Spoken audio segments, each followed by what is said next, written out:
Saudara sebangsa setanah air dimanapun Anda berada, saya Luhut Binsar Panjaitan ingin memberikan testimoni saya mengenai pemilihan presiden sekarang ini. Saya kenal sekali calon presiden dan calon wakil presiden ini, karena menurut perkenalan saya misalnya dengan Pak Prabowo, saya sudah berkenalan mungkin hampir 40 tahun ya, berteman dan bekerja bersama-sama, dan saya melihat kinerja Pak Prabowo. Tentu dia juga manusia yang tidak luput dari kekurangan, tapi saya ingin sampaikan bahwa dia adalah pekerja keras dan menurut saya sangat pintar, dan juga kecintanya pada NKRI ini tidak bisa dan tidak perlu diragukan. Sudah dibuktikan, itu yang penting. Kami sama-sama di Kopassus, di Baret Merah, dan saya kenal waktu dia masuk di Kopassus Letnan 2 dan saya waktu itu Letnan 1. Dan tugas operasi di tim-tim maupun di beberapa tempat lain yang dilakukan, ada yang tertutup, ada yang terbuka, itu tuh dilakukan dengan baik sekali. Jadi saya ingin sampaikan bahwa proven, itu kalau mungkin bahasa kerennya mungkin, ya dia sudah terbukti lah, mampu memanage dalam keadaan susah sekalipun. Dan calon yang lain pun saya kenal, calon presiden yang lain saya kenal, terutama dalam COVID kemarin, tidak ada yang saya tidak kenal gubernur itu. Dan dalam keadaan krisis itu pun saya tahu bagaimana kiprah dari masing-masing gubernur itu. Dan calon wakil presiden pun saya kenal saudara Gibran dari sejak muda, dan bagaimana keteguhan hatinya. Maka saya tidak setuju waktu sampaikan anak ingusan, karena orang tidak berhitung. Sama dengan Pak Jokowi waktu menjadi wali kota untuk jadi gubernur DKI. Orang memandang sebelah mata. Kita belajar anak-anak muda Indonesia jangan pernah memandang sebelah mata orang lain. Orang lain itu punya kemampuan-kemampuan tersembunyi yang tidak terlihat karena dia belum dapat kesempatan. Saya kenal Mas Gibran ini sebenarnya juga belum lama-lama amat. Ya. Tapi saya lihat sepak terjangnya di Solo itu sama seperti ayahnya, Pak Jokowi waktu beliau jadi wali kota. Saya kenal beliau jadi wali kota. Tidak ada orang yang pernah menduga Pak Jokowi akan sehebat ini. Karena waktu itu orang bermimpi, melihat bahwa Pak Jokowi ini hanya wali kota di Solo, masa iya terus bisa jadi presiden. Gitu.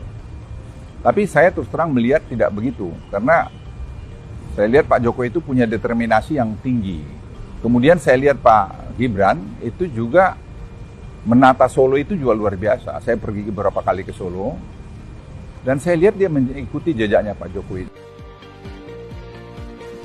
Waktu Pak Prabowo kalah dengan Pak Jokowi, kami bertempur berdua. Ya, dia marah sama saya. Tapi saya bilang, wah faktanya ya ini, kita mau apa gitu. Disitulah saya lihat kebesaran jiwanya dia. Dia bilang, ya udah bang, kalau gitu. Dia hormati keputusan itu. Walaupun tentu dalam periode tertentu, beliau galau juga yang saya masuk akal saya. Tapi kemudian dia mau bergabung lagi dengan Pak Jokowi. Dan kebesaran jiwa Pak Jokowi juga mau mengambil dia. Di mana kita cari pemimpin seperti begini gitu loh.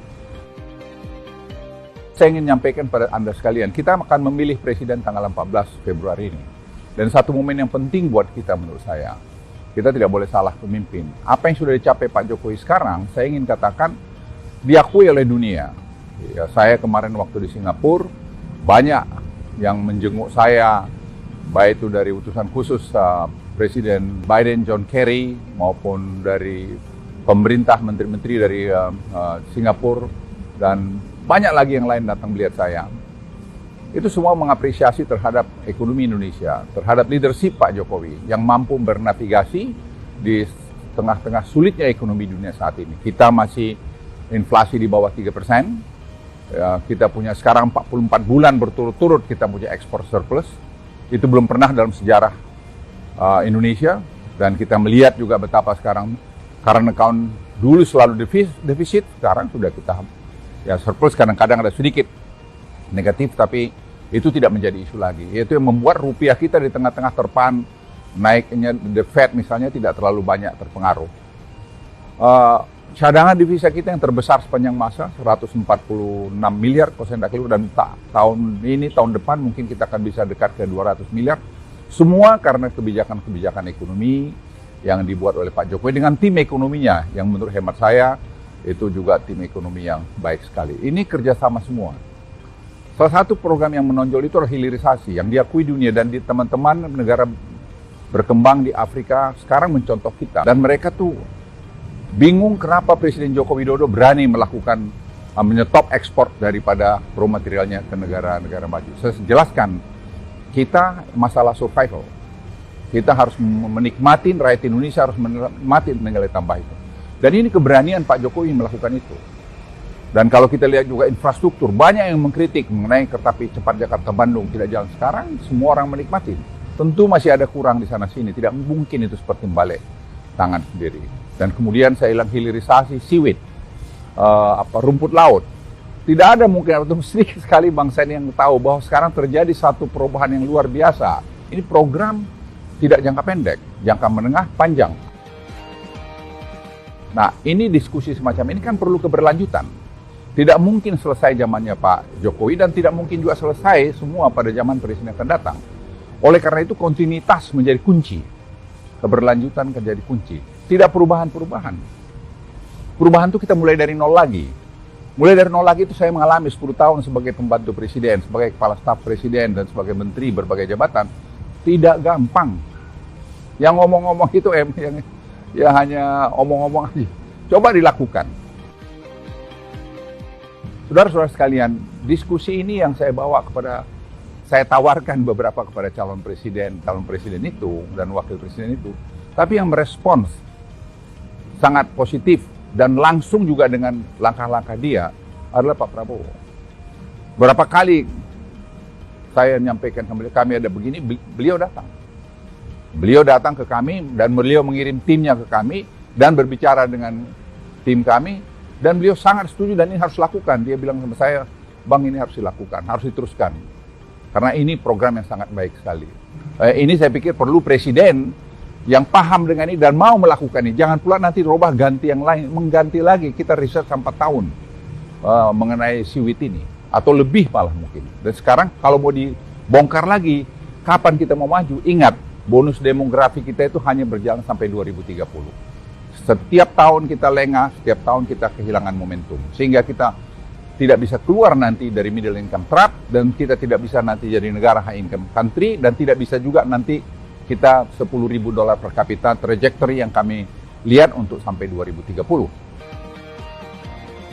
Jadi ini dari saya sampaikan. Jadi saya sampaikan simpulan saya, saudara-saudara sekalian sebangsa tanah air. Kita pilih orang yang tepat menjadi Presiden Republik Indonesia. Tanggal 14 yang tepat. Saya pribadi memilih Pak Prabowo, alasan yang sangat sederhana, berkelanjutan. Dan dia punya spirit NKRI yang bagus dan dia membuktikan keberhasilan dia yang lalu. Itu tidak dapat diungkiri. Itu dari saya, pesan dari saya sekali lagi Luhut Binsar Panjaitan, pilih Prabowo karena menurut saya dia pilihan terbaik untuk presiden pada saat ini. Dan itu akan membawa kemajuan ke Indonesia dan membawa keberlanjutan Indonesia. Dan terakhir, setelah tanggal 14 kita sudah coblos, kita damai lagi, guyup lagi. Jangan lagi datang dengan kata-kata yang tidak bagus. Kita harus berdamai, karena nanti 5 tahun lagi ada pesta demokrasi. Mari kita berpesta demokrasi dengan baik, dengan santun, supaya Indonesia ini menjadi bagus. Tidak ada yang menang adalah NKRI.